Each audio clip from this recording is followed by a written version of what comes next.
Na década de 80, um livro coloquial e inovador sobre a juventude tornou-se em poucos meses um best-seller nacional. Trata-se de Feliz Ano Velho, relato pessoal de Marcelo Rubens Paiva, que após um acidente aprendeu a ver a vida por um outro ângulo. 25 anos depois, Feliz Ano Velho continua encantando e sendo referência para os jovens. Conheça agora um pouco mais sobre Marcelo Rubens Paiva.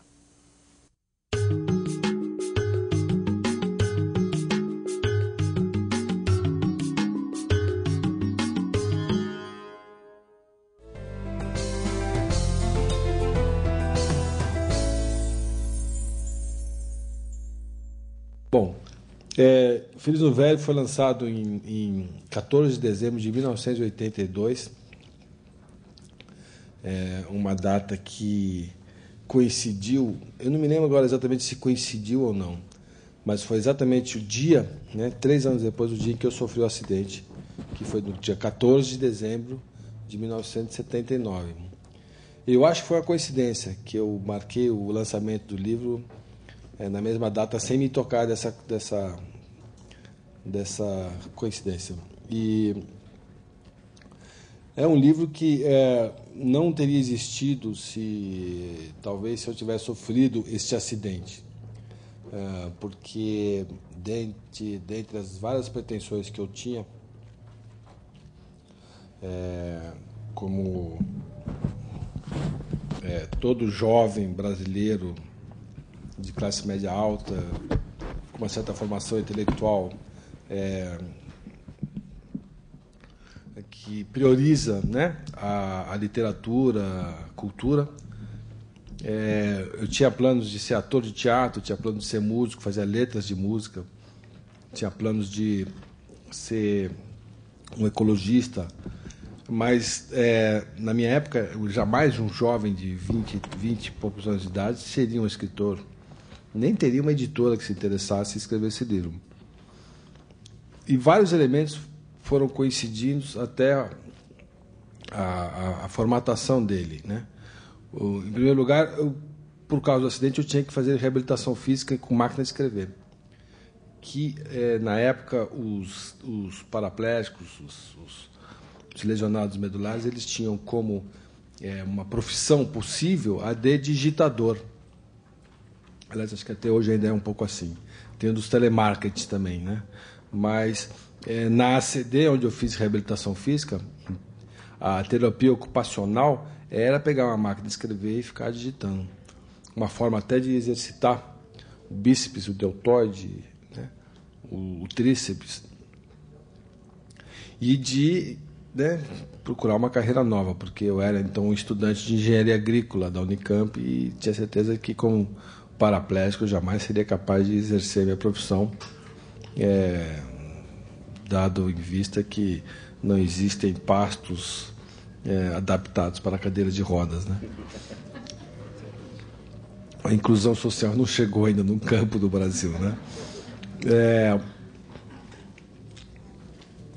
Para não ficar digitando simplesmente meu nome é Marcelo, o rei de Roma, o rato roeu a roupa do rei de Roma, eu passei a escrever coisas que me interessavam. Comecei a fazer poesia, comecei a fazer letras de música, comecei a escrever contos e escrevi 2 artigos para 2 jornais, um para o Estado de São Paulo e outro para uma revista chamada Leia Livros, um sobre vestibular e outro sobre um livro de um deficiente físico chamado Minha Profissão é Andar. Ele se chama João Carlos Pet, que é irmão do Toquinho, que escreveu um livro sobre a sua reabilitação física, mas 20 anos depois. Eu achava, lendo o livro dele, que faltavam muitos detalhes de alguém que estivesse mais presente, mais próximo do seu processo de reconstrução, de reabilitação, de renascimento, porque é praticamente um renascimento. E o Caio Graco, que é o editor da editora Brasiliense, faleceu. Ele tinha uma coleção chamada Cantadas Literárias, que estava lançando autores desconhecidos que eram ignorados pelo mercado editorial e pela grande imprensa, e que estavam abafados pela censura da ditadura militar. Então, o primeiro livro dessa coleção chamava-se Porcos com Asa, um livro de dois jovens italianos, e que eram livros que falavam um pouco da rotina, do cotidiano do jovem, no mundo todo, drogas, sexo, um pouco com gírias. O segundo livro foi do Reinaldo Moraes, chamado Abacaxi. O terceiro livro foi do Caio Fernando Abreu, que era desconhecido até então, chamava-se Morangos Mofados. Teve um livro da Ana Cristina César, teve o livro do Radwan Nassar, que também era desconhecido, vários livros de ex-guerrilheiros, falando do período da ditadura.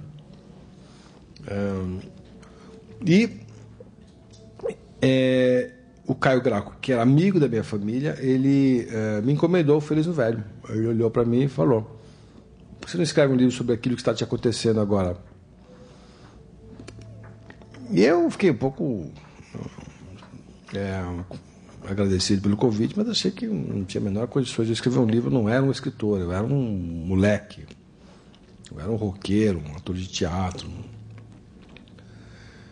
E ele me incentivando, sempre me cobrando, né?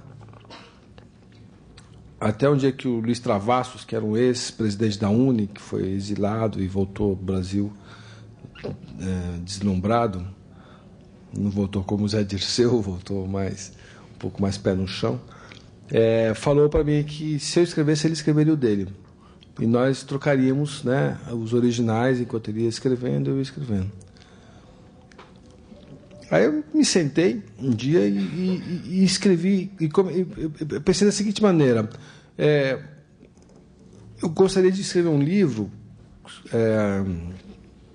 com a linguagem brasileira, né? Até então não se falava em Portugal português do Brasil. É engraçado isso, que hoje em dia qualquer pessoa que faz uma configuração de um programa de computador tem lá, né, português de Portugal e português do Brasil, mas na época não, a linguagem de literatura era a linguagem portuguesa, de Portugal.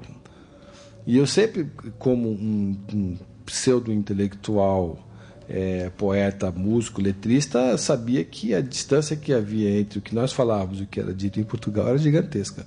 E isso nunca era muito explorado na literatura. Então eu resolvi fazer um livro absurdamente coloquial, inclusive desprezando todas as regras gramaticais que amarram esse coloquialismo, como, por exemplo, a de colocação pronominal, né? Então, jamais eu começaria uma frase com danei-me, né? Me danei, me ferrei, e assim vai. Aí, inspirado muito em Machado de Assis também, pensei num livro que falasse na orelha do leitor, né? O Machado escrevia parte da sua literatura, os 3 grandes livros dele, Memórias Póstumas, o Dom Casmurro e o Quincas Borba, foram escritos em folhetim. Aliás, os outros também, mas esses que são os 3 grandes, foram escritos em formato de folhetim em revista feminina, revista Globo, que não tem nada a ver com a editora Globo, para a leitora mulher do século XIX, do final do século XIX. Era aquela mesma pessoa que hoje vê novela, né? Na época lia Machado de Assis, como lia Flaubert, como lia Dickens, como lia vários escritores que, né, se fortaleceram durante a Revolução Industrial e que falavam de um público classe média, ou pobre, ou pouco letrado, né, numa linguagem que era a linguagem, né, de pessoa, de escritor que quer se comunicar. Não que outros escritores não queiram se comunicar, mas a prioridade às vezes nem sempre é a semântica em que atinge exatamente o leitor. Às vezes que é uma coisa mais elaborada. Aliás, aqui estou na terra de Guimarães Rosa, né? E aí, eu, inspirado em Machado, eu falei, eu quero um livro que, né, seja praticamente oral. E os primeiros capítulos do Feliz no Velho, eles são orais, né? Eu sentava uma pessoa ao meu lado, às vezes era minha irmã, minha terapeuta, um amigo, minha mãe, e eu narrava, né? E a pessoa escrevia, e aquilo que foi narrado oralmente é o que está no livro até hoje. Aí, em terceiro lugar, eu queria uma coisa também voltada para... Não é voltada para o público jovem, mas que mostrasse ao leitor brasileiro o que era a fadada geração Coca-Cola, geração AI-5, que diziam que era uma geração alienada e que, no entanto, não era, nem um pouco, né? Geração que foi imortalizada não só pelo Feliz do Velho, mas por versos do Cazuza, Renato Russo e assim por diante. Então eu queria mostrar esse cotidiano dessa geração que via a política de uma forma diferente da geração anterior, né? Nós não queríamos pegar em armas, pelo contrário, né? Nós éramos pacifistas, nós éramos democráticos, nós não éramos comunistas, nós éramos anarquistas, né? Era um cara um pouco que não se vangloria de todos, né, todos os seus atos, mas que tem que ser bastante crítico consigo mesmo, né? E aí, assim, pensando nisso tudo, eu fui escrevendo o Feliz do Velho.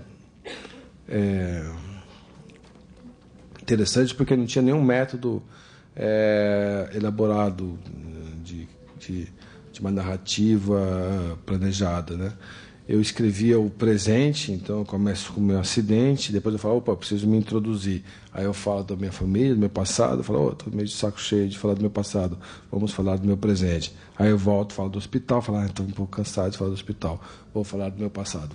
E assim vai, uma coisa que não tem uma linha narrativa clássica, né? Ela vai e volta, mas também não era nada muito planejado, era uma coisa assim, dependendo muito do sabor e do humor do escritor na época, né? Quando eu escrevi mais ou menos umas 100 páginas, eu não sabia o que era aquilo, porque tinha um personagem, por exemplo, que era um homem, mas tinha um personagem que era um homem que eu dei o nome de mulher, chamava Gorda. Teve um personagem chamado Ricardo que eu mudei o nome dele no meio da narrativa, propositalmente, porque ele é um cara que ele não foi me visitar no hospital, então eu passei ele a tratar com outro nome.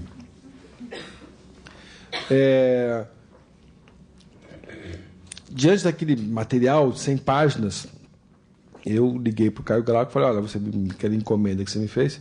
Eu dei para ele material. Eu tinha pensado em chamá-lo Do Outro Lado dos Trilhos. Uma imagem meio Tennessee Williams, né? A cidade americana, do lado de cá dos trilhos mora a sociedade e do outro lado dos trilhos moram as prostitutas, os aleijados, os bandidos, né, os bêbados, os bares, tal. Lembra até um pouco, né, a coisa bíblica dos muros de Jerusalém, né, que do lado de fora dos muros ficavam os leprosos. Mas aí o cara falou, não, isso é um título muito anos 50, Do Outro Lado dos Trilhos. Primeiro que nem tem mais trilho, né? Ninguém mais anda de trem nesse país, né? E ele que deu o nome Feliz no Velho. Ele falou, não, vamos chamar de Feliz no Velho. Que é uma frase que eu utilizei num momento que eu estou na UTI e as pessoas estão comemorando o Réveillon e eu acho absolutamente sem sentido as pessoas falando Feliz Ano Novo, Adeus Ano Velho, já que eu, estava desejando exatamente o contrário. E falou para mim, olha, você tem mais 6 meses, por favor, me entregue os originais em outubro. O livro está ótimo, é isso mesmo, só seguir em frente. Quando eu entreguei os originais para o Caio Graco, ele levou para a sua equipe, ele tinha uma quadra de ases, de notáveis que eram seus subeditores, que era Luiz Schwartz, que atualmente é o cabeça da editora Companhia das Letras, o Caio Fernando Abreu, grande escritor, o Caio Túlio, que foi o primeiro ombudsman da Folha, fundou o UOL e atualmente é o presidente do IC, e o Matina Suzuki, filho, que também foi durante muitos anos secretário de redação da Folha e foi quem fundou o IG. Atualmente ninguém sabe o que ele faz. Os 4, que eles eram de uma geração posterior à minha, ou anterior, dependendo do ponto de vista, ele era mais velho do que eu, eram amigos das minhas irmãs mais velhas, os 4 vetaram o livro, acharam o livro péssimo, terrível, mal escrito, cheio de erro, não fazia o menor sentido. E o Caio Graco ficou um pouco assustado, o dono da editora, né? E falou: puxa, mas eu prometi para o garoto que eu vou publicar o livro, e agora o que eu faço? Não, mas pera, não, eu vou lançar esse livro mesmo assim, acho um livro importante e tal. E saiu, né, nessa coleção, Cantadas Literárias. Ele foi o 9º livro dessa coleção. E essa coleção que revelava os novos autores brasileiros. E foi interessante, porque esse livro saiu e não saiu crítica em lugar nenhum, não saiu resenha, não saiu nada. Era um livro de ilustre desconhecido, né? Eu mesmo que fiz o lançamento num lugar que tinha acabado de inaugurar em São Paulo, eles nem olharam para mim, nem acreditavam que ia ser possível um cara desse fazer um lançamento, um moleque e tal. Me deram um corredor, é que nem como se aqui me desse um corredor para a pessoa fazer o lançamento. Chamei a USP inteira, naquela época eu estava na USP, pedindo, pelo amor de Deus, para meus amigos comparecerem, porque senão ninguém apareceria. E não foi imprensa nenhuma, não aconteceu nada. Um livro foi lançado, ótimo, que bom, garoto, né, de 23 anos. Um mês depois, um amigo meu de escola, chamado Roberto Gervitz, que era assistente do Babenco, ele fazia montagem dos filmes do Babenco, que naquela época estava fazendo O Beijo da Mulher-Aranha, lá nos estúdios da Vera, nos estúdios ali no ABC, em São Paulo. Me ligou querendo comprar os direitos para fazer o filme. E eu falei: nossa, mas é uma honra, né? Um livro meu que eu acabei de lançar. Vendi os direitos por um Corcel vermelho. Corcel 2, vermelho. 6 meses depois saiu uma resenha na Veja, de um 4 de página. Aí saiu essa resenha do João Cândido, que até morreu já, faleceu já. E falando de um livro simpático, tal, não sei o quê, interessante, bacana e tal. E acho que daí foi impulsionada a vendagem do livro. E 1 ano depois só que o livro realmente começou a ser bastante comentado. E eu lembro até que uma das coisas que impulsionava é que o Lauro Corona apareceu na novela das 8 falando do livro, né? E na época que não havia merchandising de livros ainda, era espontâneo os atores levarem livros e tal. E aí virou um fenômeno editorial absolutamente inexplicável. Quer dizer, por que é o meu livro e não o livro do Reinaldo Moraes ou do Caio Fernando Abreu, que é o livro que vendeu, que causou todo esse furor durante aquele período? Por que é o meu livro e não o Porcos com Asa, que também é um livro de jovens? Mas é o Feliz o Velho, que é o livro que ficou naquela época. Eu não entendo, ninguém entende, a gente não sabe se é a gente não sabe se é a forma com que eu construí esse personagem, porque evidentemente que esse personagem não é um espelho, né, do que eu sou. Ele é um filtro, né, na minha personalidade. Quem diria que um livro de um paraplégico ia ser um livro de uma geração? É interessante isso.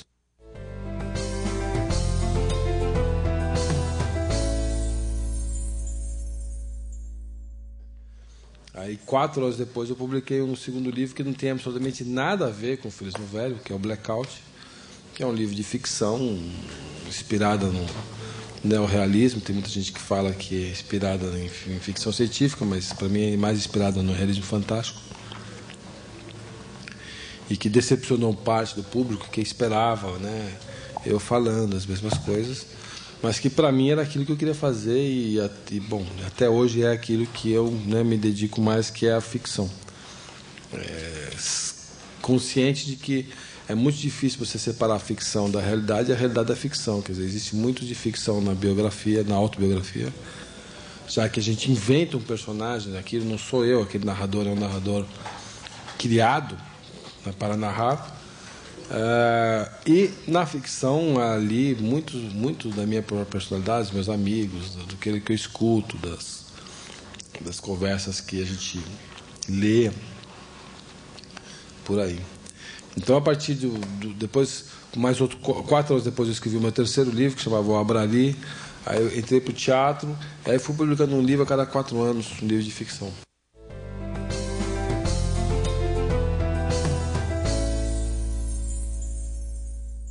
A minha última peça, chamada No Retrovisor, que todos falam que é a minha melhor peça, ela é autobiográfica totalmente, apesar de ser sobre uma pessoa cega, né? Então eu peguei um personagem cego, que é representado pelo Marcelo Serrado, de 40 anos de idade, e falo de um deficiente militante, de um deficiente mais velho, um deficiente mais dono de si, que já casou, já separou, que trabalha, que é o que eu sou hoje, e que é o que não está em Feliz no Velho. Feliz no Velho está um deficiente em reabilitação, um garoto que até então era um estudante universitário e que agora era um acidentado, né? E faltou eu falar um pouco desse, né, do processo de reabilitação política, né, que um deficiente tem. Por exemplo, quando eu estudava no meu primeiro ano da USP, depois que eu me acidentei, eu cheguei de cadeira de rodas e tinha uma escada para ir na minha sala de aula. E eu olhava aquela escada e falava, puxa, a USP inteira não tem culpa por eu ter quebrado o meu pescoço mergulhando num lago. Então é natural que tenha essa escada, eu peço para 4 amigos meus me carregarem e eu vou até a sala de aula, né? Só que aquilo vai cansando um pouco. Aí os próprios colegas fizeram um movimento para mudar a aula do primeiro andar para o térreo. Uma coisa hoje em dia tão básica, mas naquela época eu achava que a culpa não era, né? Não existia esse termo inclusão social, né? Eu era um acidentado, eu tinha me fudido. O problema era meu, né? Aí foi interessante, porque eu me afastei, isso nos primeiros meses de aula, eu fiz uma operação no braço, eu tive que me afastar durante 10, 15 dias da aula e voltei engessado. E as pessoas ficaram assustadas e eu brinquei, pois é, eu rolei a escada. E a diretora da escola finalmente mudou a escada. Hoje em dia, esse mesmo prédio tem elevador, rampa, vaga para deficiente, mas naquela época não tinha nada disso, né? Então, esse tipo de postura é uma postura nova, né? Para o Marcelo deficiente, eu acho que para todos os deficientes, né? Hoje em dia a gente exige as coisas. Na época não, na época a gente se sentia um acidentado, um coitadinho e tal, né?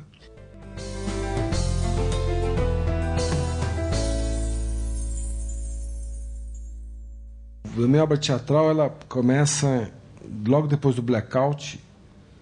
Eu fazia teatro antes de virar escritor, eu era ator, dirigi uma peça no Unicamp,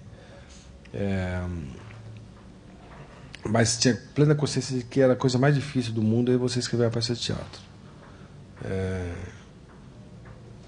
O Feliz no Velho também virou peça de teatro, e o próprio grupo, diferentemente do filme, ele foi uma peça com que eu me identifiquei muito mais.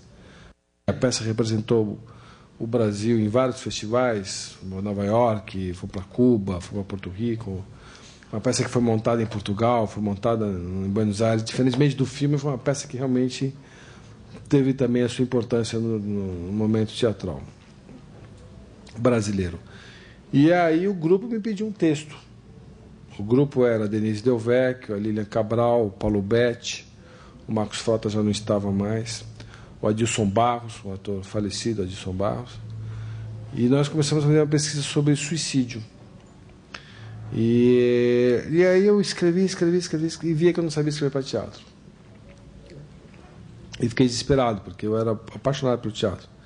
Então eu fui fazer um curso de CPT, que é um curso de dramaturgia em São Paulo, do Antunes Filho, chamado Centro de Pesquisas Teatrais. E daí, em 89, saiu minha primeira peça, chamada 525 Linhas, e foi um fracasso. A peça foi péssima, não era nem por causa da peça em si, mas porque foi no período Collor.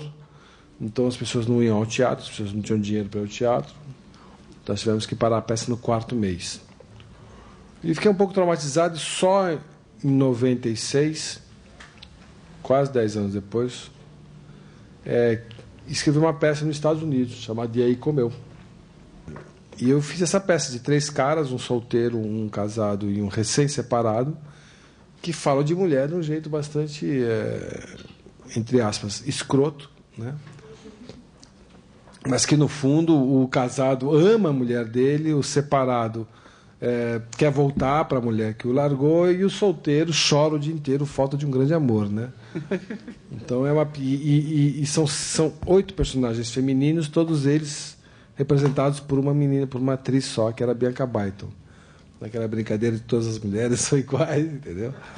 Que na verdade não são mesmo, porque dava para ver que eram bem diferentes. E aí essa minha segunda peça ganhou o prêmio Shell de melhor texto teatral. Então eu falei, opa, aprendi a escrever para teatro, né? Não só eu, como o próprio mercado falou, nossa, esse cara deve escrever bem. Aí foram me pedindo uma peça atrás da outra. Me pediram uma peça Mais Que Imperfeito, me pediram uma peça chamada Closet Show.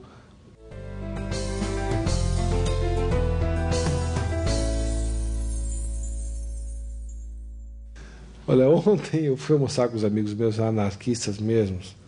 Aliás, um deles era até um líder anarquista na USP, o Rui Mendes, que montou foi um homem que derrubou a esquerda da USP em 84, uma chapa anarquista chamada Picarretas. E ele falou uma coisa muito engraçada. A gente estava comentando sobre, né, as novas revelações dos cientistas a respeito do aquecimento global, dizendo que a situação é muito pior do que eles anunciaram, né? Que realmente nós estamos ferrados, né?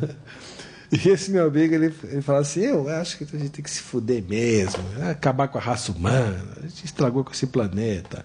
Tem que, sabe, eu não economizo água quando tomo banho, eu não reciclo papel. E quer saber, para mim a Amazônia podia ser lajotada. Né? Isso é ser anarquista um pouco, entendeu? Você ter esse tipo de, né, atitude de provocação, né? Para que faça com que as pessoas reajam, né? Eu não queria que o planeta Terra acabasse, mas eu sei que vai acabar. Eu acho que não tem mais jeito, né? Não sei como é que vocês estão, né? Bom, vocês estão vocês estão no alto aqui, né, em Belo Horizonte. Né? Mas é uma catástrofe, né? Não tem como parar. Em São Paulo são emplacados 400 carros por dia. Em São Paulo, no trânsito já não é mais. Eu sou boêmio porque tinha trânsito. Então eu ficava em casa trabalhando e saía de casa às 9 da noite. Agora tem trânsito até meia-noite. Então, não sei como é que está aqui, mas está uma catástrofe, entendeu? Então, uma forma de você sobreviver é rir disso, né? Você ironizar, ser cínico, né? Então eu acho que o cinismo, na verdade, ele é uma defesa, né? Das fraquezas, né? Então você, ao invés de você se deprimir porque o mundo vai acabar, é você tirar um sarro disso, né? Então acho que eu ainda sou um pouco anarquista, mas eu reciclo lixo, eu economizo água, lâmpada, eu sou diferente. Eu sou contra carro, mas eu sou a única pessoa que sou contra carro, né, em São Paulo, né?